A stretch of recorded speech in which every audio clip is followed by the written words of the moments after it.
Welcome to my channel. आज की video में हम सीखेंगे डेटा को सॉर्ट करना। डेटा को सॉर्ट करने के लिए आपको दो ऑप्शन मिलता है। एक मिलता है होम टैब से, यहाँ पर सॉर्ट एंड फिल्टर, और दूसरा मिलता है डेटा टैब से। यहाँ डेटा टैब में जाते हैं तो यहाँ पर भी मिलता है सॉर्ट एंड फिल्टर। और इस वीडियो में हम सीखेंगे 4 सीट को सॉर्ट करना। जैसे कि पहले सीट पर सीखेंगे हम कॉलम को सॉर्ट करेंगे, सिंगल कॉलम को सॉर्ट करेंगे, जिसमें कि ये डेटा दिया हुआ है और ये आपका अरेंज नहीं है सही से, तो हम इसको अरेंज करेंगे। दूसरे में सीखेंगे मल्टीपल कॉलम को सॉर्ट करना, और तीसरे में सीखेंगे कलर को सॉर्ट करना। एक्सेल में कलर को भी सॉर्ट कर सकते हैं, जैसे कि यहाँ पर येलो है, फिर रेड है, फिर ग्रीन है और फिर येलो है, तो हम इसको कलर वाइज भी सॉर्ट करेंगे। और नेक्स्ट सीखेंगे आइकन को सॉर्ट करना। यहाँ पर आइकन देखेंगे तो आइकन भी बिखरा हुआ पड़ा है, तो यहाँ पर हम आइकन को भी सॉर्ट करेंगे।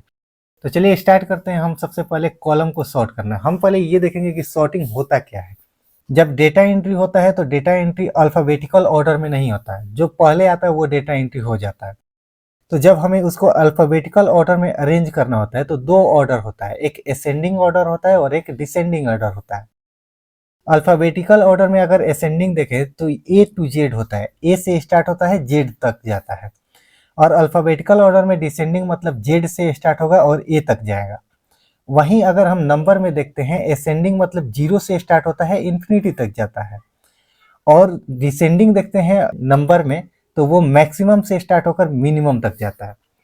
तो यहाँ पर हमारे पास एक डेटा है जिसमें कि इम्प्लॉय आईडी है, और ये इम्प्लॉय आईडी 102, 104, 107, मतलब कि यहाँ पर ये असेंडिंग वाइज नहीं है, क्योंकि यहाँ पर नीचे में 101 भी है, ठीक है, 103 भी है। तो ये बिखरा हुआ है, इसका कौन सा ऑर्डर है कुछ कहा नहीं जा सकता। तो सबसे पहला हमारा जो आता है सॉर्टिंग, वो होता है सिंपल सॉर्टिंग। जैसे कि अगर हम इसको एक बार क्लिक करेंगे, हमने कर्सर कहाँ रखा, हमने रखा एम्प्लॉय आईडी वाले कॉलम में। अब इसको हम कॉलम को सिलेक्ट करके एक सेल को सिलेक्ट करना है। इसके बाद हम यहाँ पर ए टू जेड को जैसे ही क्लिक करेंगे ना, तो ये ऑटोमेटिक सॉर्ट हो जाएगा। ये उसी के अकॉर्डिंग सॉर्ट करता है जिसमें कर्सर रहता है। अभी एम्प्लॉय आईडी में कर्सर था तो हमने ए टू जेड किया तो ये असेंडिंग हो गया। अगर हम जेड टू ए करेंगे ना तो ये डिसेंडिंग हो जाएगा। ठीक है, तो ये डेटा हमारा असेंडिंग और डिसेंडिंग ऑर्डर में हम इस दोनों आइकन को क्लिक करके सॉर्ट कर सकते हैं। अगर आप इसको सिलेक्ट करके सॉर्ट करेंगे ना तो ये प्रॉब्लम भी क्रिएट कर सकता है। जैसे कि हमने ये रो को हाईलाइट कर दिया। अब यहाँ पर हम क्या करते हैं कि ये डेटा को हमने सिलेक्ट कर लिया। अब सिलेक्ट करने के बाद अगर सॉर्ट करते हैं तो एक ऑप्शन पूछता है। जैसे ही असेंडिंग पर क्लिक करेंगे ना तो ये हमें सॉर्टिंग वार्निंग देगा। अब वार्निंग में यहाँ पर लिखा हुआ एक्सपेंड द सिलेक्शन, मतलब ये कि आप पूरे डेटा को सिलेक्ट कर लीजिए, उसके बाद सॉर्ट कीजिए। अगर हम यहाँ पर continue with current selection click करते हैं और सॉर्ट करते हैं तो ये क्या करेगा कि सिर्फ इसी कॉलम को सॉर्ट करके छोड़ देगा। ठीक है, अब ये हमारा डेटा जो था वो मिसमैच हो गया। एम्प्लॉय आईडी 107 जो था वो राहुल यादव का था, जबकि अब ये सोनू कुमार का बन गया। तो इस तरह से अगर आप करेंगे तो प्रॉब्लम हो सकता है। तो उससे के लिए ये बेटर होगा कि आप एक बार कर्सर को क्लिक करें और एक बार यहाँ पर सिंपल सा क्लिक कर दें। ठीक है, ये ऑटोमेटिक सॉर्ट हो जाएगा। असेंडिंग और डिसेंडिंग कभी भी सॉर्ट करना होगा तो यहाँ पर क्लिक करना है। ए टू जेड करना है तो ए टू जेड पर क्लिक कर दीजिए, और जेड टू ए करना है तो जेड टू ए पर क्लिक कीजिए। ये पूरा रो को अपने साथ लेकर मूव करता है।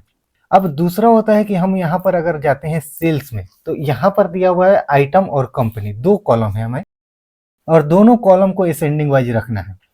अगर हम आइटम को असेंडिंग वाइज करना हो हमें, तो हम क्या कर सकते हैं, ए टू जेड पर क्लिक करेंगे तो ये ऑटोमेटिक असेंडिंग हो जाएगा। लेकिन देखिए यहाँ पर फैन जो है उषा का है, तो फैन उषा का तो यहाँ तक दिख रहा है। उसके बाद तूफान दिखा, एलजी दिखा, फिर से उषा दिखा, मतलब कि यहाँ पर आइटम तो असेंडिंग वाइज हो चुका, कंपनी असेंडिंग वाइज नहीं हुआ है। ठीक है, कोई नेम पहले आ रहा है, फिर दूसरा आ रहा है, फिर पहला वाला आ रहा है। तो ये कंपनी को भी अगर असेंडिंग करना होता है ना तो इसको आता है एडवांस सॉर्टिंग में। इसमें हमें दो कॉलम को एक साथ सॉर्ट करना होता है। तो हमें क्या करना होगा कि कहीं भी कर्सर रख देना, उसके बाद सॉर्ट आइकन, यहाँ पर जो सॉर्ट लिखा है इसको क्लिक करेंगे और ये हमें एक पैनल देगा। और इस पैनल में हमें सबसे पहला मिल रहा है सॉर्ट बाई। तो इसमें हमें सॉर्ट करना है आइटम से, सेल वैल्यू को डिटेक्ट करना है और ए टू जेड रखना है। तो ए टू जेड रखेंगे ना तो ये आइटम सॉर्ट हो जाएगा। उसके बाद हमें क्या करना है, एक और ऐड लेबल यहाँ से क्लिक करना है, तो एक और रो यहाँ पर मिल जाएगा।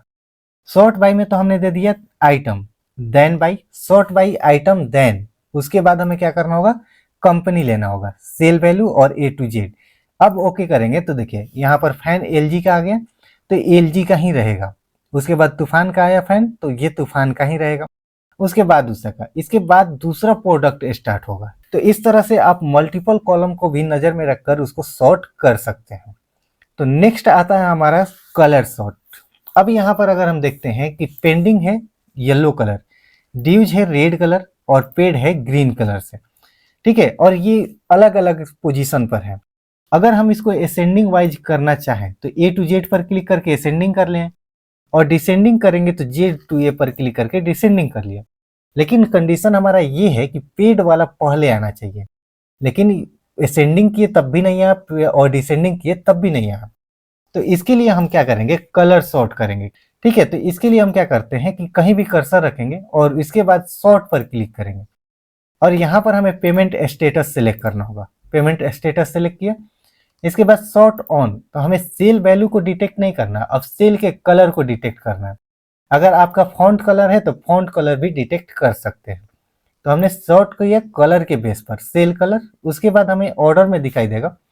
अब इसमें हमने 3 कलर यूज किया था, रेड, ग्रीन और येलो, तो यहीं पर आपको तीनों कलर दिखाई देगा। ये कलर फिक्स नहीं है, जो भी आप अपने कॉलम में कलर रखेंगे ना वो कलर यहाँ पर दिखाई देगा।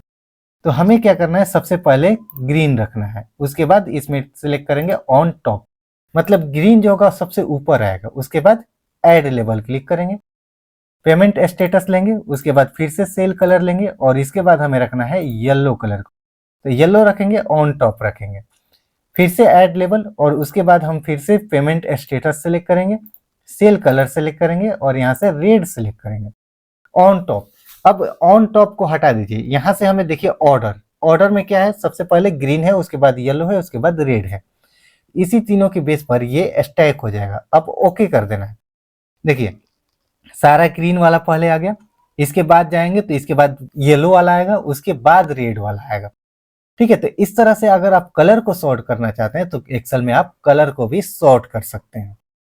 अब कभी कभी हम कंडीशनल फॉर्मेटिंग अप्लाई करते हैं, जैसे कि हमने यहाँ क्वांटिटी में कंडीशनल फॉर्मेटिंग लगाकर ये आइकन सेट किया है। अगर आप कंडीशनल फॉर्मेटिंग नहीं जानते तो आप ऊपर आई बटन में लिंक आएगा, वहां से आप देख सकते हैं। तो अब हमें इसमें क्या करना है कि यहाँ पर मैंने कंडीशन ये रखा है ना कि 40 से ऊपर अगर सेल हुआ है तो ग्रीन, और 20 से ऊपर सेल हुआ है, 40 के नीचे सेल हुआ है तो ऑरेंज, और 20 से नीचे सेल हुआ है तो वो रेड होना है। अब इसको अगर हम असेंडिंग वाइज करना चाहते हैं आइकन के बेस पर, आप इसको सॉर्ट भी कर सकते हैं, लेकिन हमें सीखना है आइकन के बेस पर सॉर्ट कैसे करेंगे। तो इसके लिए हम कहीं भी कर्सर रखेंगे, सॉर्ट पर क्लिक करेंगे और यहाँ पर हम सिलेक्ट करेंगे क्वांटिटी। अब यहाँ पर अगर हम जाएंगे सॉर्ट ऑन तो यहाँ पर हमें मिलेगा कंडीशनल फॉर्मेटिंग आइकन, इसको क्लिक कर देना। अब ये जो आइकन आप यहाँ पर यूज किए ना उसका सेट यहाँ पर दिखाई देगा। तो सबसे पहले हमें रखना है रेड कलर को, कि कौन सा कम सेल हो रहा है उसको हमें नजर में रखना है, उस पर हमें कोई एक्सपेरिमेंट करना होगा। तो हम सबसे पहले रखेंगे कम सेल किसका किया गया है, वो हमारा ऊपर रहेगा। इसके बाद हम क्या करेंगे, टॉप हो गया, ऑन टॉप यहाँ पर ले लेंगे। इसके बाद ऐड लेबल में जाएंगे और फिर से हम क्वांटिटी को सिलेक्ट करेंगे। उसके बाद हम फिर से यहाँ पर सिलेक्ट करेंगे कंडीशनल फॉर्मेटिंग आइकन, और उसके बाद हमने रखा ऑरेंज कलर को, और उसके बाद फिर से ऐड लेबल क्लिक करेंगे और उसको हम रखेंगे क्वांटिटी। इसके बाद फिर से कंडीशनल फॉर्मेटिंग आइकन, उसके बाद ग्रीन, ऑन टॉप। अब यहाँ पर हमारा जितना भी कंडीशन होता है ना उतना बार हम ऐड लेबल करते हैं। तो ये हमारा सारा सॉर्टिंग हो गया। अब इसको ओके कर देंगे तो ये आपको सारा रेड वाला पहले मिल जाएगा। अगर हम डेटा देखें तो यहाँ पर हमारा जो ये डेटा है ये असेंडिंग ऑर्डर में भी नहीं है और डिसेंडिंग ऑर्डर में भी नहीं है, ये आइकन बेस पर सॉर्ट हुआ। अभी रेड आ रहा है, अगर हम नीचे जाएंगे तो येलो आएगा, उसके नीचे जाएंगे तो ये ग्रीन आएगा। तो आप अपने अकॉर्डिंग कोई भी सॉर्टिंग कर सकते हैं। जैसे कि अगर आप ग्रीन ऊपर चाहते हैं तो ग्रीन को पहले सिलेक्ट करें, ठीक है। मैंने रखा है रेड को ऊपर, उसके बाद येलो, उसके बाद ग्रीन, ठीक है। तो सॉर्टिंग में अगर आप इस तरह से सॉर्ट करते हैं ना डेटा को तो ये काफी यूजफुल हो जाता है। अगर इससे रिलेटेड आपके पास कोई क्वेश्चन है तो आप कमेंट करके पूछ सकते हैं। वीडियो अच्छा लगा तो वीडियो को लाइक कर लीजिए और चैनल पर न्यू है तो चैनल को सब्सक्राइब कर लीजिए।